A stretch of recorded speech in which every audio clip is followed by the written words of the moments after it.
शांति शांति शांति। नमस्ते आचार्य जी। ओम जी। वैशेषिक दर्शन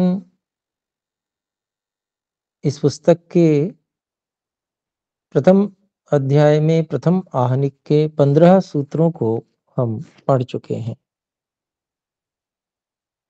यहाँ तक यदि कोई बात हमें समझनी शेष है, कोई शंका है, तो उसके लिए हस्तोत्थापन द्वारा सूचित कर सकते हैं।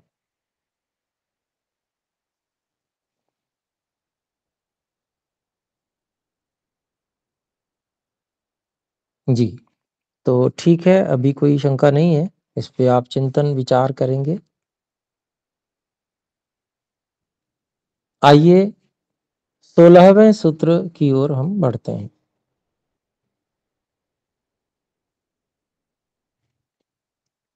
16वें सूत्र की भूमिका है अथ गुणस्य लक्षणम यद्वा गुणस्य द्रव्य कर्मभ्याम वैधर्म्यम उच्यते।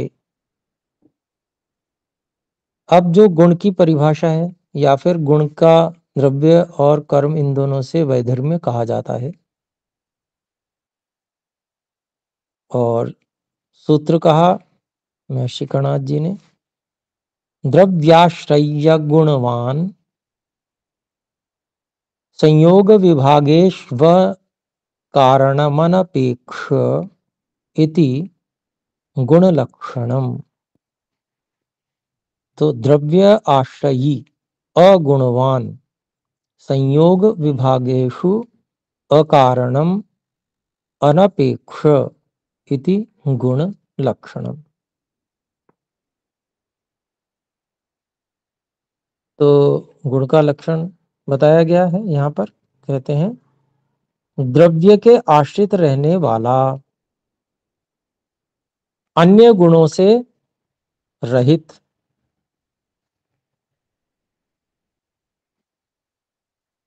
अर्थात वो जो गुण है वह अन्य गुणों का आधार नहीं होता। और फिर कहते हैं संयोग विभाग में कारण न होना और अन्य किसी भी संयोग विभाग की अपेक्षा न रखना, यह गुणों का लक्षण है।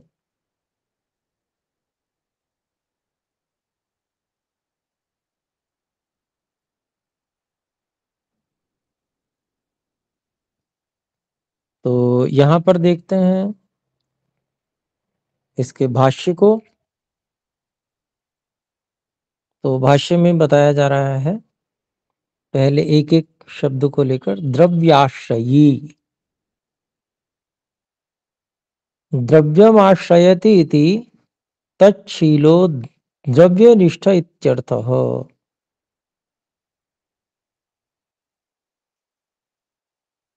तो द्रव्य का आश्रय लेता है ऐसा जिसका स्वभाव है, तत्शीलः अर्थात द्रव्यनिष्ठ, मतलब द्रव्य में रहने वाला, यह अर्थ हुआ। आगे कहते हैं गुणो न द्रव्यवत स्वतंत्र सत्ताकः। गुण जो है वो द्रव्य के समान स्वतंत्र सत्ता वाला नहीं है। इति गुणस्य कारण द्रव्य तो वैधर्म्यम, यह गुण का कारण द्रव्य से वैधर्म्य है, भिन्नता है। फिर खोलते हैं अगुणवान को। न गुणो यस्मिन स गुण रहितः, जिसमें गुण नहीं है वो कैसा है, वो गुण रहित है।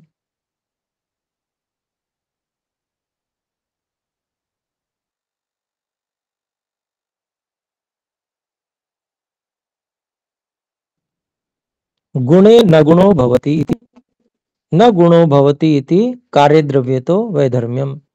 तो गुण में गुण नहीं होता है, यह कार्य द्रव्य से गुण का वैधर्म्य है, भिन्नता है। कार्य द्रव्यम कारण द्रव्यम आश्रयत सत, गुणवत भवति ही। जो कार्य द्रव्य होता है वो कारण द्रव्य में आश्रय लेता हुआ गुण वाला तो होता ही है।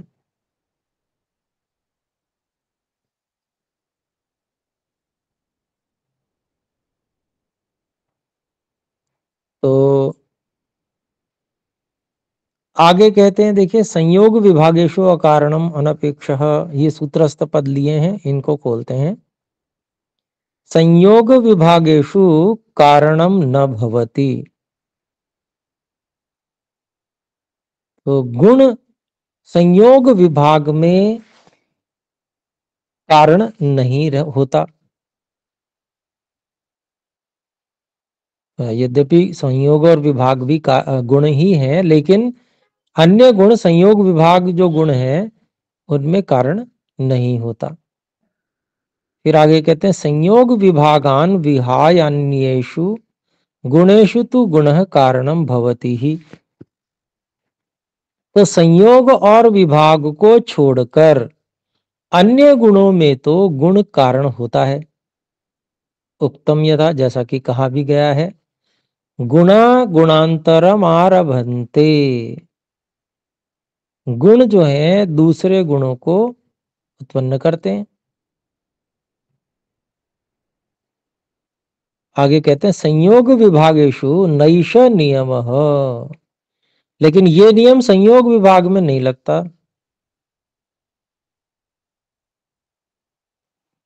आगे कहते हैं, संयोगजः संयोगो विभागजश्च विभागस्तु भवति ही। संयोग से उत्पन्न होने वाला संयोग विभाग से उत्पन्न होने वाला विभाग तो होता है।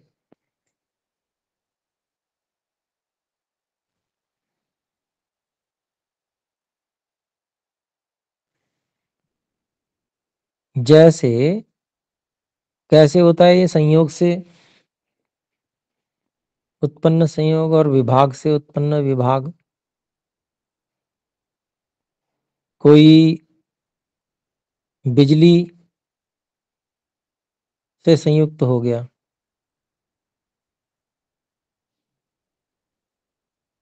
और अगर जो बिजली से संयुक्त हो गया है और उसको करंट लग रहा है, कोई दूसरा व्यक्ति भी यदि उस बिजली से संयुक्त को छू लेगा तो वो भी बिजली से संयुक्त हो जाएगा, उसको भी करंट लगेगा। तो ये संयोगज संयोग हो गया। और विभागज विभाग, अगर पहला जो व्यक्ति बिजली से संयुक्त हुआ था उसको डंडे से हम छुड़ा दें, हटा दें वहां से, तो बिजली से इसका संयोग तो छूटा ही, जो बाद वाला था उसका संयोग भी छूट जाएगा बिजली से। तो ये विभागज विभाग हो गया।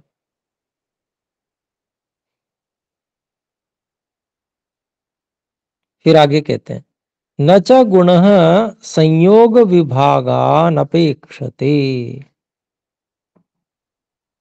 तो जो गुण है वो संयोग और विभाग की अपेक्षा नहीं रखता, अर्थात तैह सह न संबध्यते गुणः। संयोग और विभाग के साथ में गुण जो है वो संबद्ध नहीं होता।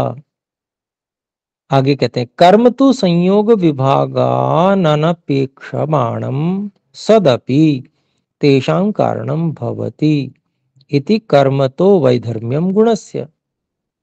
लेकिन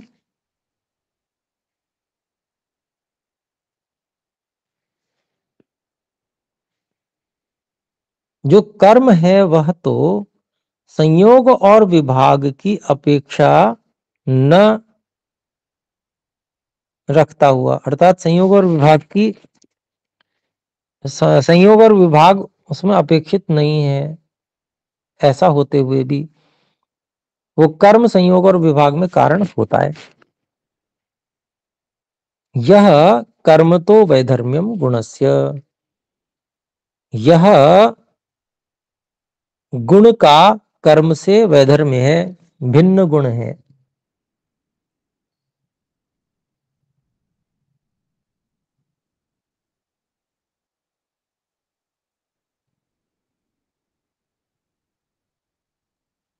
तो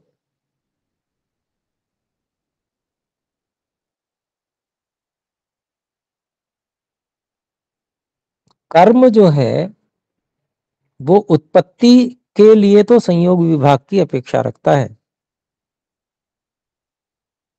परंतु उत्पन्न होने के बाद फिर जब उत्पन्न हो गया कर्म तो फिर उसको संयोग विभाग की अपेक्षा नहीं रहती। अर्थात जब जो कर्म का जीवन काल है वो क्षणिक होता है कर्म वैसे भी, तो अपने जीवन काल में उसे संयोग विभाग की अपेक्षा नहीं रहती। लेकिन उत्पत्ति के लिए कर्म को बिल्कुल आरंभ में जैसे उत्पन्न करेंगे तो कुछ ना कुछ संयोग तो करना पड़ेगा किसी न किसी चीज से, तभी तो कर्म होगा।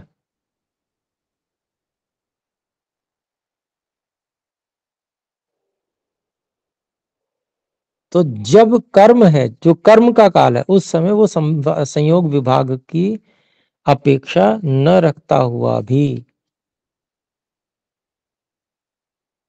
उन संयोग विभाग का कारण तो बन जाता है, संयोग विभाग का कारण बन जाता है। तो ये जो है कर्म तो कारण बन जा रहा है संयोग विभाग में, लेकिन गुण कारण नहीं बनते। अन्य गुणों की बात है। तो आगे देखते हैं, कार्य द्रव्यम स्व कारण द्रव्याणाम संयोगम संयोगम अपेक्षते, यावत् कार्य द्रव्यम तावत् कारण द्रव्याणाम संयोगेन भवितव्यमेव। अब यहां द्रव्य से भिन्नता देख रहे हैं कि कार्य द्रव्य जो है वह अपने कारण द्रव्यों के संयोग की अपेक्षा तो रखता ही रखता है, कि जब तक कार्य द्रव्य है तब तक कारण द्रव्य वहां पर संयुक्त रहेगा, संयोग रहेगा, होना ही चाहिए वहां पर संयोग। कारण द्रव्य का संयोग अगर हट गया तो कार्य द्रव्य भी बचेगा नहीं। आगे कहते हैं, यद्वा यावत् कारण द्रव्यानाम संयोगः तावदेव कार्य द्रव्यस्य स्थिति ही, ऐसा भी कह सकते हैं। या फिर जब तक कारण द्रव्यों का संयोग रहता है तब तक ही कार्य द्रव्य की स्थिति रहती है। कारण द्रव्याणि निज स्थितौ निज स्वरूपे वा विभागम अपेक्षन्ते ही।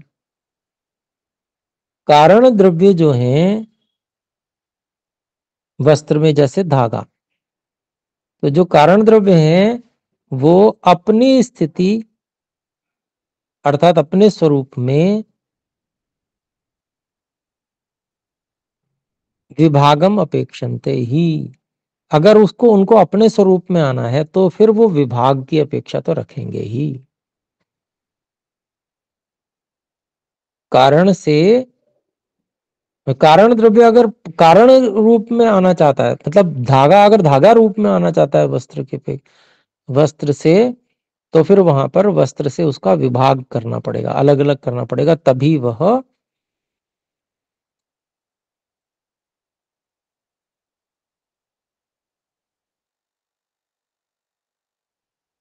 अपनी स्थिति में आ पाएगा कारण द्रव्य।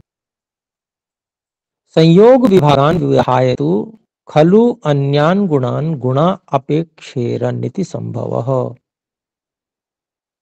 संयोग विभाग को छोड़कर तो अन्य गुणों को गुणों की अपेक्षा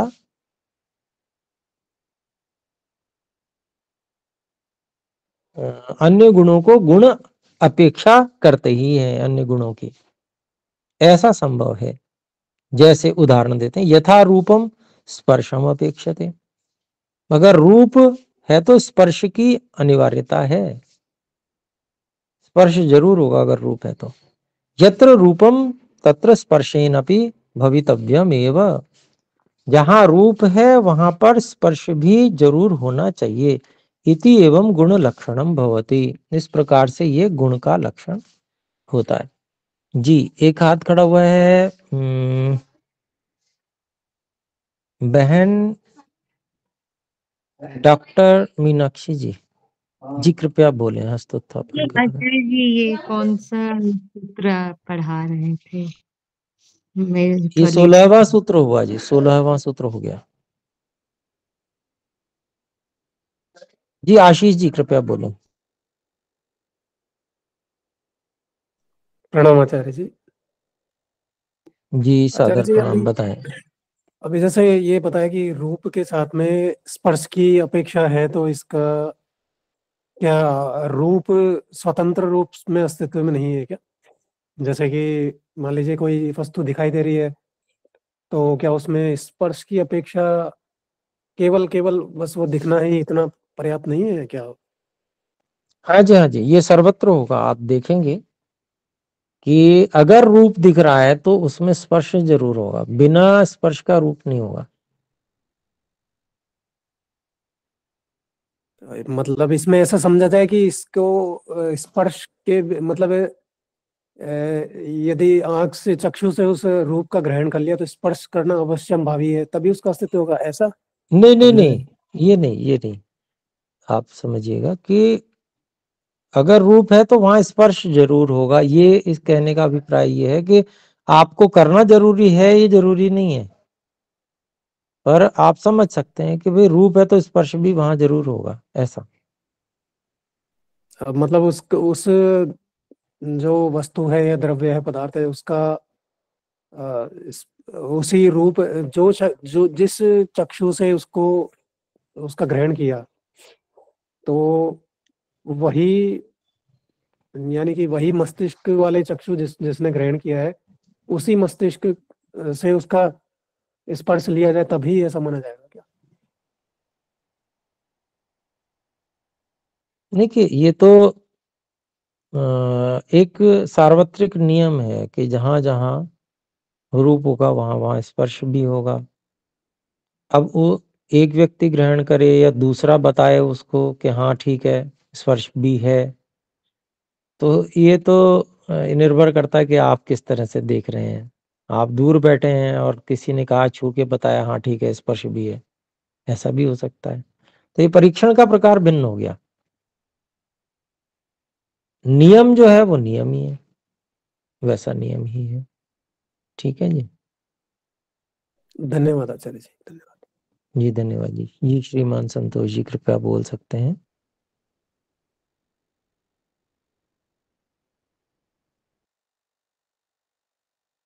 जी आप अनम्यूट करके बोलेंगे, अभी आपका अनम्यूट नहीं है। अनम्यूट अनम्यूट करने के लिए जो हाथ वाला चिन्ह है उसके पड़ोस में। जी हाँ जी जी बोले, गुरु जी बोले जी। नमस्ते। मैं ये नमस्ते पूछ रही जी। थी कि ये आपकी रिकॉर्डिंग कहीं करते हैं, आप मिल जाएगी बाद में पढ़ने के जी हाँ लिए? जी, ये आपको गुरुकुल क्रांति यूट्यूब चैनल पे प्रथम अच्छा कक्षा से ही उपलब्ध हो जाएगी, वहां से आप देख सकते हैं। ठीक है जी, बहुत बहुत धन्यवाद आपका। जी धन्यवाद जी। तो ठीक है, हम आगे बढ़ते हैं।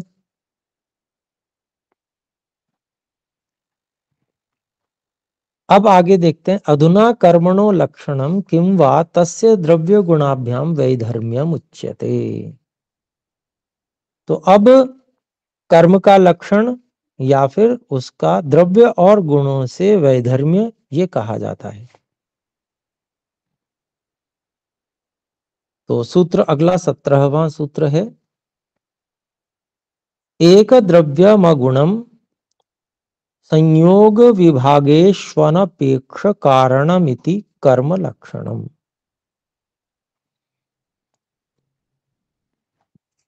तो अभिप्राय हुआ, एक द्रव्य में रहने वाला, गुणों को धारण न करने वाला अगुणम, और संयोग और विभाग को उत्पन्न करने में कारण होता हुआ भी संयोग विभाग की आवश्यकता न रखने वाला, वह कर्म कहलाता है। तो ये सूत्र का अभिप्राय है। तो आइए भाष्य भी देख ही लेते हैं, यहाँ पर भी समय है हमारे पास में। एक द्रव्यम, एकम द्रव्यम यस्य आश्रय इति तदेक द्रव्यम एक द्रव्यवर्ती। एकम द्रव्यम अर्थात एकम द्रव्यम यस्य आश्रय, एक ही द्रव्य जिसका आश्रय है। इति तदेक द्रव्यम एक द्रव्यवर्ती, अर्थात वह एक द्रव्य वाला और एक द्रव्य में रहने वाला ऐसा कहा जाएगा। एकैकम द्रव्यम आश्रयत सदैकैकम कर्म भवति, एक एक द्रव्य का आश्रय लेने वाला एक एक कर्म होता है। न खलु अनेक द्रव्यवर्ती भवत्येकम कर्म, न खलु अनेक द्रव्यवर्ती भवति एकम कर्म। तो एक कर्म जो है वह अनेक द्रव्यों में रहने वाला नहीं होता। आगे कहते हैं अवयवी द्रव्ये यद्वा अवयव द्रव्ये खलु एकैकशः एव कर्म भवति। अवयवी द्रव्य में या फिर अवयव द्रव्य में निश्चय से एक एक ही कर्म होता है। तथा परमाणुषु आद्यम तथा परमाणुष्वाद्यम कर्माप्येकैकशोनुमेयम्, अर्थात तथा परमाणुषु आद्यम कर्म अपि एक एक शह अनुमेयम। तो कहते हैं कि भाई अवयवी द्रव्य में या अवयव द्रव्य में एक एक करके ही कर्म होता है। अगर हम उसको अवयवी की दृष्टि से देख रहे हैं तो अवयवी, मान लीजिए मैंने एक मिट्टी का ढेला उठाया, मिट्टी के ढेले को जब मैं ऊपर उछालता हूं तो वो अवयवी के रूप में उसे देख रहा हूं, तो पूरा ढेला एक अवयवी है और पूरा ऊपर की ओर जाएगा, उत्क्षेपण कर्म हो रहा है। तो वो पूरे में एक में हो रहा है, अवयवी में। अच्छा, अगर हम उसको इस दृष्टि से देखें कि इसमें बहुत सारे परमाणु हैं, तो अगर मिट्टी पड़ी हुई है बहुत सारी, उसमें से एक ढेला बनाना है, तो जो बनाने वाला है वो क्या करेगा, दाएं वाले परमाणुओं को बाईं ओर गति देगा, बाएं वाले परमाणुओं को दाईं ओर गति देगा, सामने वाले परमाणुओं को पीछे की ओर, पीछे वाले परमाणुओं को सामने की ओर, नीचे वाले परमाणुओं को ऊपर की ओर, ऊपर वाले परमाणुओं को नीचे की ओर गति देगा। तब वो जो परमाणु है वो संघात रूप में आकर एक ढेला बनेंगे। तो एक ही कर्म तो नहीं है सब परमाणुओं में, अलग अलग सब परमाणुओं में अलग अलग प्रकार के कर्म हो रहे हैं। तो सब परमाणुओं में अलग अलग कर्म हो रहा है, एक एक परमाणु का अलग अलग कर्म है, अब वो ढेला बन रहा है। तो अभिप्राय क्या है कि एक समझाने की दृष्टि से मैंने बात रखी।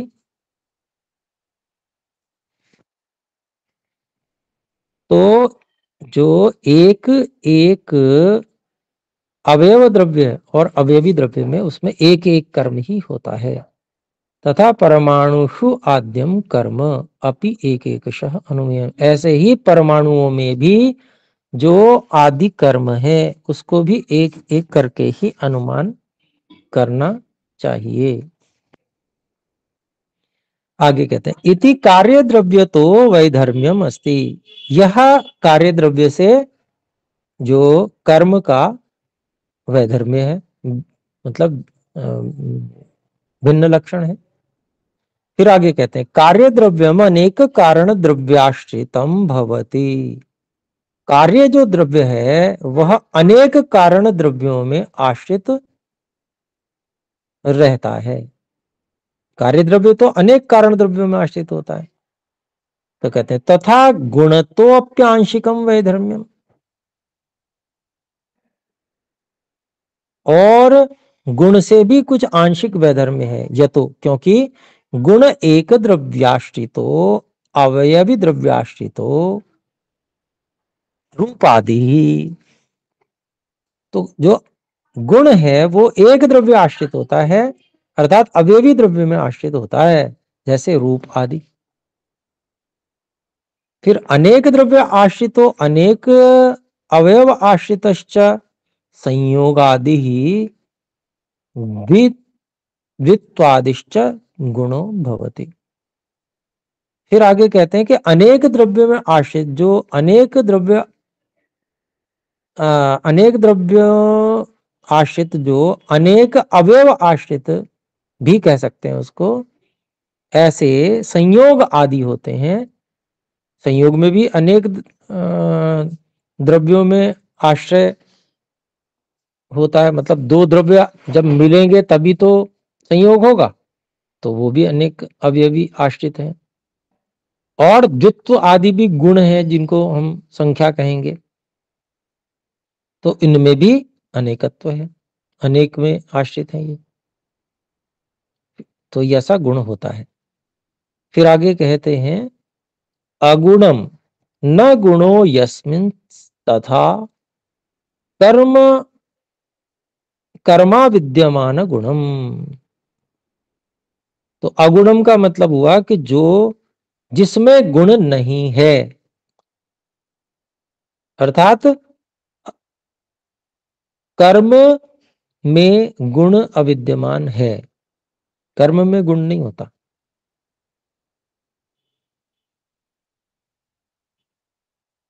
फिर आगे कहते हैं अभिव्यक्तानभिव्यक्ताभिव्यज्यमान गुण संपर्को यस्मिन् नास्ति तत् खलु कर्म। तो कहते हैं अभिव्यक्त, अनभिव्यक्त, अभिव्यज्यमान अर्थात प्रकट, अप्रकट या प्रकट होता हुआ, ऐसे गुण का संपर्क जिसमें नहीं है वह कर्म है। इति द्रव्यतो वैधर्म्यम विज्ञेयम। तो यह जो है द्रव्य से कर्म का वैधर्म्य समझना चाहिए। द्रव्य तो कभी अनभिव्यक्त है, कभी अभिव्यक्त हो गया, कभी अभिव्यक्त होता हुआ है, लेकिन कर्म तो ऐसा नहीं है। तो इसलिए यह द्रव्य से कर्म की भिन्नता दिखा रहे हैं।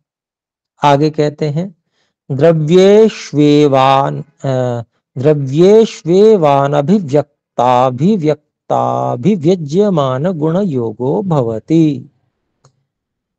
तोड़ लेते हैं, द्रव्येषु एव अनभिव्यक्त अभिव्यक्त अभिव्यज्यमान गुण योगः भवति। तो द्रव्यों में ही अनभिव्यक्त, अभिव्यक्त और अभिव्यज्यमान मतलब प्रकट, अप्रकट और प्रकट होता हुआ, ये गुण का योग द्रव्य में ही होता है। परमाणु द्रव्येषु अनभिव्यक्त गुणत्वमुत्पन्ने अवयवी द्रव्ये अभिव्यक्त गुण भाव उत्पद्यमाने द्रव्ये च अभिव्यज्यमान गुणवत्ता भवति ही। तो कहते हैं स्वामी जी कि भाई देखिए,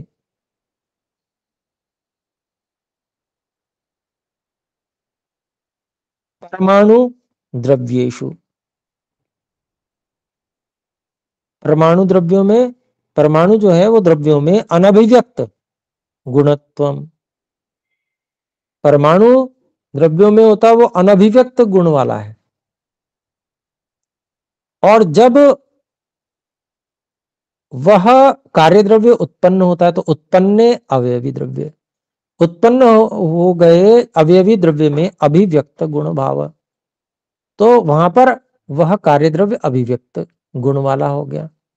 और उत्पद्यमाने द्रव्य, अगर द्रव्य उत्पन्न हो रहा है तो अभिव्यज्यमान गुणवत्ता भवति। तो जो उत्पन्न हो रहा है, जैसे मान लीजिए घड़ा आपके सामने चाक पर कुम्हार बना रहा है, तो वो उत्पन्न होता हुआ सामने दिख ही रहा है, तो उसके प्रकट होते हुए कि जो उसके गुण, इस वाले गुण को तो आप देख ही रहे हैं कि वो प्रकट हो रहा है, ये गुण तो देख ही रहे हैं। तो यह जो गुणवत्ता है ये भी वहां पर उसमें है ही। तो आगे कहते हैं संयोग विभागेषु अनपेक्ष कारणम, संयोगेषु विभागेषु च अनपेक्षम सत्कारणम भवति। संयोगों में और विभागों में अपेक्षा न रखता हुआ अर्थात अपेक्षित न होता हुआ, अनपेक्षम सत अपेक्षित न होता हुआ भी कारण भवति, कारण होता है। संयोग विभाग जिस समय हो जाते हैं उस समय कर्म की कोई आवश्यकता नहीं है, लेकिन कारण फिर भी होता है, क्योंकि संयोग होगा ही तब जब कर्म कराया जाएगा। दो चीजों में कर्म कराया जाएगा या एक चीज में कर्म कराया जाएगा तब जाके संयोग होगा। तो कारण तो होता है, लेकिन संयोग पूरा हो गया उसके बाद में कोई संयोग हो गया तो कोई उसकी अपेक्षा नहीं। आगे कहते हैं संयोगानाम विभागानाम च कारणम कर्म, संयोग का और विभाग, संयोगों और विभागों का जो कारण है वो कर्म है। कर्मजन्याः संयोग विभागाः तत्र कारणम सदपि भवति अनपेक्षम तस्या स्थिरत्वात्।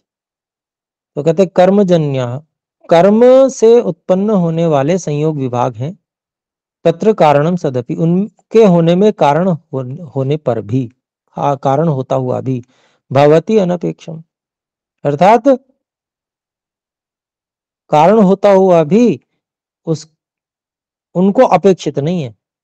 तस्य अस्थिरत्वात्, क्योंकि कर्म जो है अस्थिर है, कर्म हुआ और खत्म। तो इति द्रव्यतो गुणतश्च वैधर्म्यम अस्ति, इस प्रकार से यह जो है द्रव्य से और गुण से इसका वैधर्म्य है। द्रव्येण गुणेन च स्वकार्यम अपेक्षमाणेन स्थातव्यम, तो द्रव्य से और गुण से इसका वैधर्म्य है, क्योंकि द्रव्य और गुण जो है वह अपने कार्य की उपस्थिति होने पर उसकी अपेक्षा रखता हुआ उस स्थिर रहना ही चाहिए। द्रव्य और गुण अगर हट जाएंगे तो फिर कार्य भी हट जाएगा, ये मतलब उसको रुकना ही पड़ेगा। लेकिन कर्म की जरूरत नहीं है, वो उसने अपना संयोग को उत्पन्न किया और गायब, खत्म, क्योंकि वो अस्थिर है। फिर आगे कहते हैं तथा तस्य संयोगा विभागाश्च कार्याणि इत्यपि वैधर्म्यम ताभ्याम इति कर्म लक्षणम विज्ञेयम्। और वैसे ही उस कर्म का संयोग विभाग जो है वो कार्य हैं, यह भी वैधर्म्य है उन संयोग विभाग से, ये कर्म का लक्षण समझना चाहिए।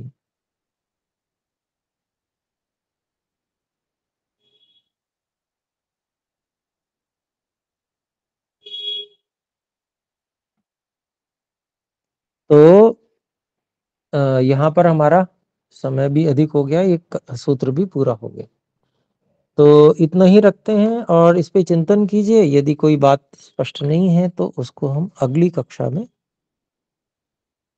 पूछ लेंगे प्रारंभ में। जैसे मैं प्रारंभ में आपको अवसर भी देता हूं कि जो कोई शंका हो तो पूछ सकते हैं। तो आइए एक बार ओम का उच्चारण करें।